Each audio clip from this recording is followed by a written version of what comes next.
Selamat pagi Bapak Ibu Guru dan kakak-kakak sekalian. Perkenalkan kami kelompok MST 6 yang terdiri dari saya sendiri, Donata Siagian, Raihan Maulana, Yuvelin Raihani, Shani Martinov, serta Radin Firdaus. Pada kesempatan kali ini akan mempresentasikan proposal penelitian kami yang berjudul Uji Efektivitas Vermicomposting dalam mengelola limbah pangan masyarakat Jakarta.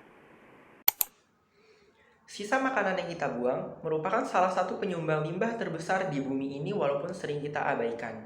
Sebagai suatu spesies, makanan tidak hanya penting bagi kelangsungan hidup tetapi juga bagi budaya manusia. Tetapi nyatanya, menurut UN Environment Program 2017, jika limbah makanan global diandaikan sebagai sebuah negara, negara itu akan menjadi penghasil emisi gas rumah kaca terbesar ketiga, tepat di belakang Cina dan Amerika Serikat. Menurut jurnal The Economist pada 2011, negara Indonesia menempati peringkat kedua sebagai negara penghasil limbah makanan tertinggi di dunia, dengan rata-rata pembuangan pangan oleh setiap orangnya mencapai 300 kg setiap tahunnya. Tetapi masih ada harapan untuk mengurangi dampak limbah makanan tersebut, yakni dengan sistem vermicomposting yang hadir untuk mengolah limbah tersebut menjadi pupuk menggunakan cacing. Meski terdengar ganjil, beberapa jenis cacing seperti Eisenia foetida dapat membantu mengubah sampah organik atau limbah makanan menjadi pupuk alami dengan memakannya dan mengeluarkannya sebagai kotoran. Kotoran yang penuh dengan mikroba tersebut melanjutkan proses pembusukan hingga membuat semua nutrisi yang terbuang dalam limbah pangan tersedia kembali sebagai pupuk. Dengan mempertimbangkan efisiensi dan pengaplikasiannya untuk mengurangi limbah pangan Indonesia dengan memfokuskan pada kuota besar seperti Jakarta, peneliti akan menuangkan ide dan usaha untuk penelitian yang berjudul Uji Efektivitas Vermicomposting dalam Mengelola Limbah Pangan Masyarakat Jakarta. Rumusan masalah yang peneliti angkat antara lain: 1. Seberapa besar peran vermicomposting dalam meningkatkan efisiensi pengelolaan limbah pangan masyarakat Jakarta? 2. Dan teknik vermicomposting efektif jika diterapkan dalam keluarga untuk mengurangi limbah pangan domestik. Dengan dilaksanakannya penelitian ini, tujuan yang ingin dicapai peneliti antara lain: 1. Apakah peran vermicomposting signifikan dalam membantu pengelolaan limbah pangan masyarakat Jakarta? 2. Menelaah kecocokan aplikasi vermicomposting dengan kebiasaan dari pola hidup keluarga di Jakarta. Dan ketiga, mengkaji keuntungan vermicomposting bagi masyarakat Jakarta dari aspek lingkungan dan ekonomi. Sebelum menjelaskan lebih dalam, pertama-tama kami akan memberi pengertian vermicomposting.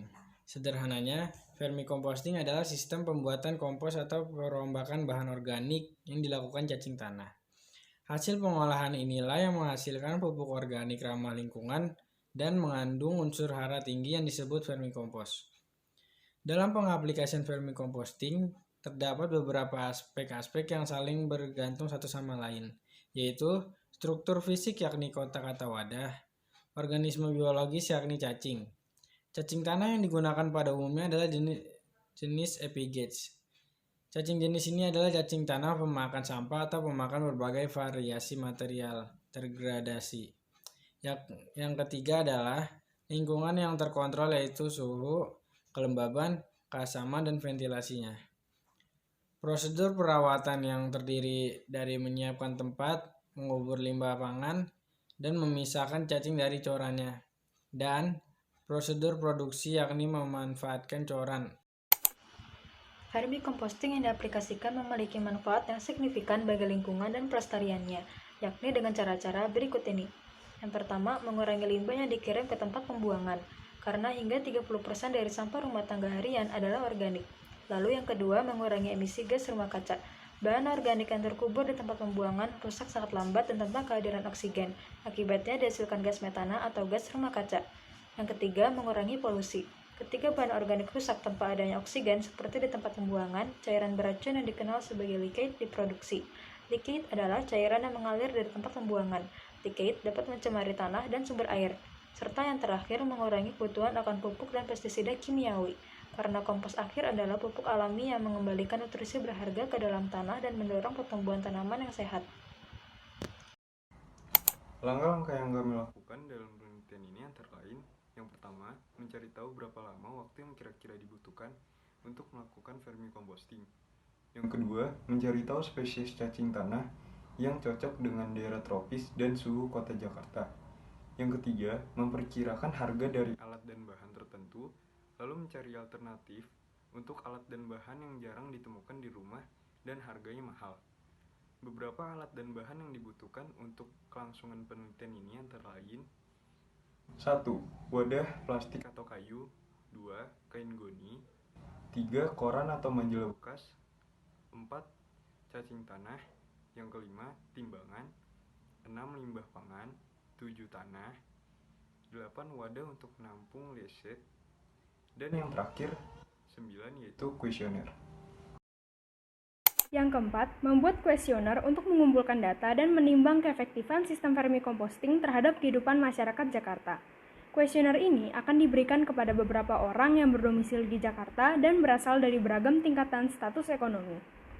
Lalu yang kelima, melakukan vermicomposting secara nyata berdasarkan hasil kuesioner. Peneliti menggunakan alat dan bahan dari rata-rata jawaban kuesioner. Ini bermaksud untuk mengetahui apakah alat, bahan, dan waktu pengerjaan yang dipilih atau dimiliki para narasumber tetap menghasilkan vermicompost yang berkualitas. Dan yang keenam, menentukan keefektifan sistem vermicomposting terhadap masyarakat Jakarta dengan kriteria pengukuran seperti berikut ini. Pendekatan sumber atau research approach, yakni mengukur efektivitas dari input. Pendekatan mengutamakan adanya keberhasilan untuk memperoleh sumber daya baik fisik maupun non-fisik. Pendekatan proses atau process approach untuk melihat sejauh mana efektivitas pelaksanaan dari semua kegiatan atau proses internalnya. Dan yang terakhir adalah pendekatan saran atau goals approach, di mana pusat perhatian terletak pada output atau mengukur keberhasilan untuk mencapai hasil. Sekian pemaparan materi penelitian kami. Kami akan menutup presentasi ini dengan salah satu quotes dari Barry Commoner, yakni, "The proper use of science is not to conquer nature, but to live in it." Yang berarti, penggunaan ilmu pengetahuan yang tepat bukanlah untuk menaklukkan alam, tetapi untuk hidup di dalamnya.